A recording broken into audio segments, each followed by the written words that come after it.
Couple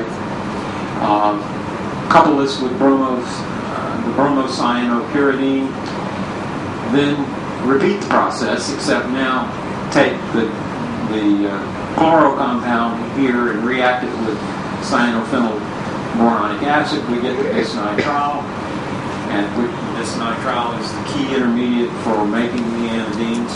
And you heard yesterday that we have three standard methods: the Penner method, the amidoxine catalytic hydrogenation method, and the use of lithium thiamasomide.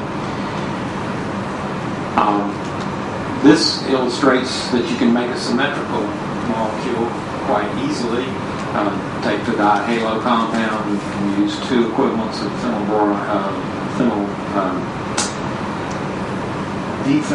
cyanophenols boronic acid, or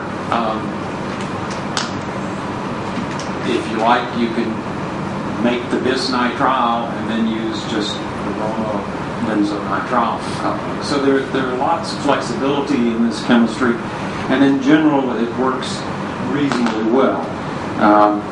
Typically, the Stille coupling in our hands has given the most reliable results. I can't think of but maybe one or two cases where Stille coupling has actually failed.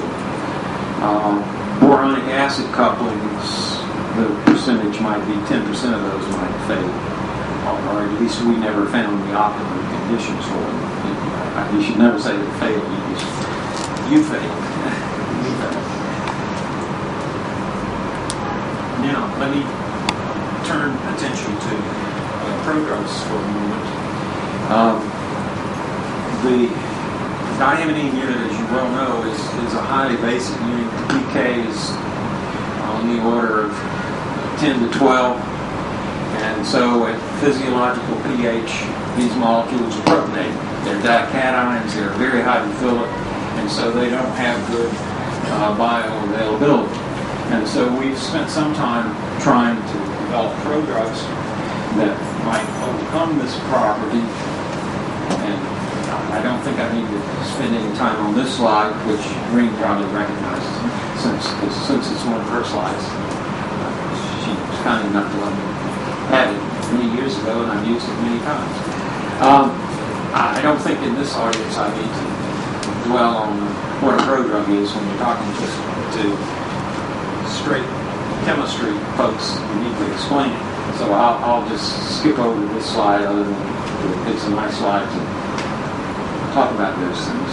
The key points are right here. As I've already mentioned, the pKa of the amidine is quite high. The corresponding amidoxine or the O-alkyloxine is much lower. As you can see, almost 5 or 6 logs lower. And this then offers the potential of giving a compound that is not charged, or at least the fraction charged is fairly small. And if then there are enzymes about that can carry out reduction, you can make diamidines in vivo. I have to tell you, when we started this work, I had a very naive notion about how this might happen. Of course, in the laboratory, you can reduce these things with dissolving metal reductions, catalytic hydrogenation, all sorts of things. So I just assumed maybe, well, in vivo, these enzymes might do electron transfer and cleave this, make wire, cleave this, make methanol. Well, I'll show you a little later that was a very naive idea. And this just simply shows you classes that we've looked at, the amidoxines, but we've also looked at the carbamates. Both of them work reasonably well. The synthesis of these things are much more difficult and much more expensive, so considering where we expect such a drug to work, that gets out of the realm of practicability. And this is actually a fairly old slide, and it's actually not hat data, but we first demonstrated that these things could work as prodrugs in a pneumocystis carinii rat model. And I've just put these on here for quick comparison. But notice pentamidine, when you give it IV, is quite effective. This is a cis count. The lower the number, the better the activity. When you give it orally, it's not effective at all. But if you make the dioxine of pentamidine, give it IV, it's even more impressive than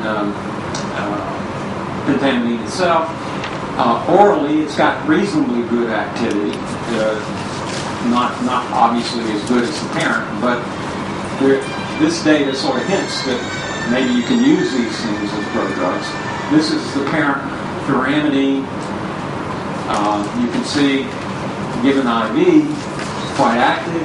Given orally, as a diamidine, you don't expect much, and you don't get much. The amidoxine is pretty good. The methoxine is actually better, and the carbamate is also equally good. But we discontinued looking at carbamates due to this practical issue of cost.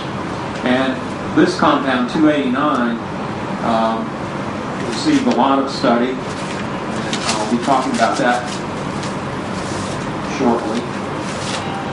But before I do that, let me just show you another aspect of this.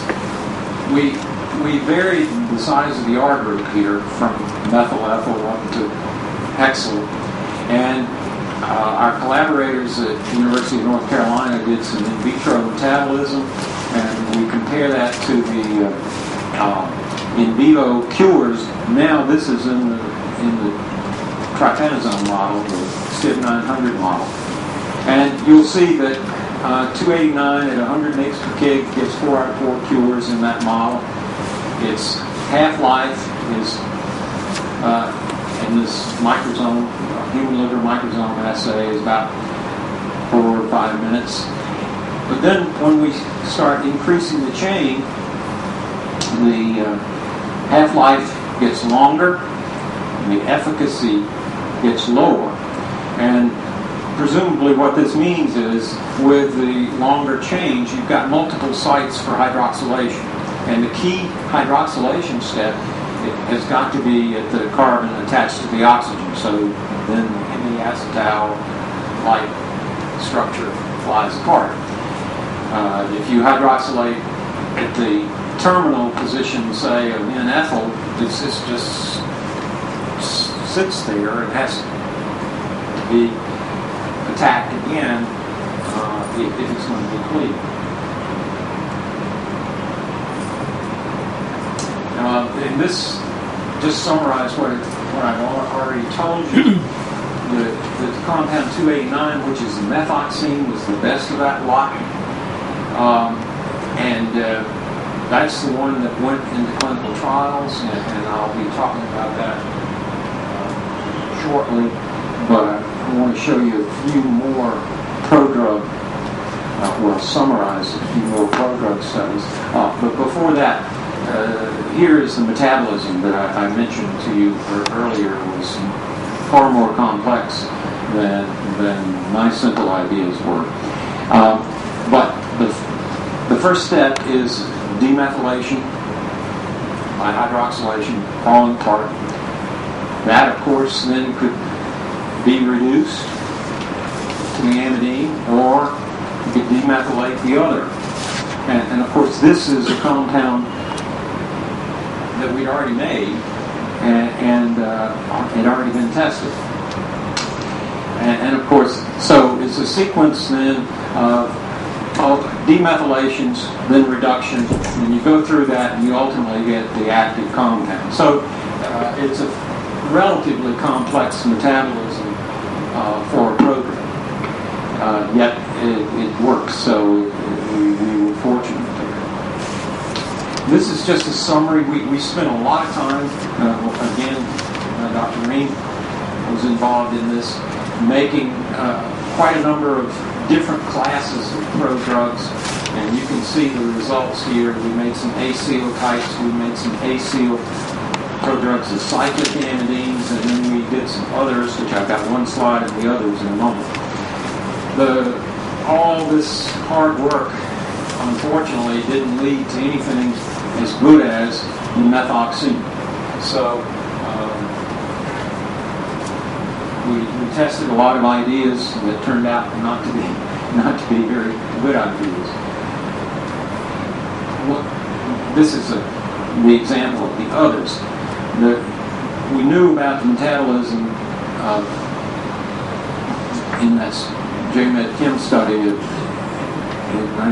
2004, and so we thought, well, let's make prodrugs that have very few options, as few as you can get, for hydroxylation, except at the site attached to the oxygen. And certainly the propargyl derivative here fits that bill. Maybe it can handle acetylenic hydrogen, I don't know, but at least there's only one of them. And we completed the series with the vinyl and cyclopropyl analog. And actually, this compound is not bad. At 4 times 25 mg per kg, we get 4 out of 4 cures, which is pretty decent. Except, look what the methoxine does. At the very low dose of 5 mg per kg, we get 4 out of 4 cures. So, if we didn't know it already from all the other work, I think this really says in these O-alkyl types, the O-methyl is clearly the best. Now, back to the clinical studies. And before I started this, this is a typo. I discovered it on the airplane coming over, and Hamilton already had my slides, so and I forgot to get it changed until just now. This is not a phase 3 trial against malaria. We did a phase 2 trial against malaria. Okay, so sort of along the lines that I showed you on an early slide, this compound was put into a phase 1 study with healthy human volunteers. There were no serious adverse effects noted. We went to a phase 2 trial in Africa. In a small cohort, and it was an effective oral drug, greater than 90% curing. The small company that was helping us do this also took it into pneumocystis trial phase 2, and there the evaluation of the effectiveness is more complex than cures, and so rather than try to get into all that, it was deemed effective. Because, and there's a very interesting story associated with diamidines, in that diamidines in the conventional mouse model, Pete Bergii mouse model, diamidines do not work, and nobody knows why. I've been in discussions with parasitologists for 10 years now about how can we find out why they don't work, what's the difference between P. Bergii and the mouse, and so on. And people have tried all sorts of things. In the end, it doesn't work. We were able, because we already had phase 1 data in humans,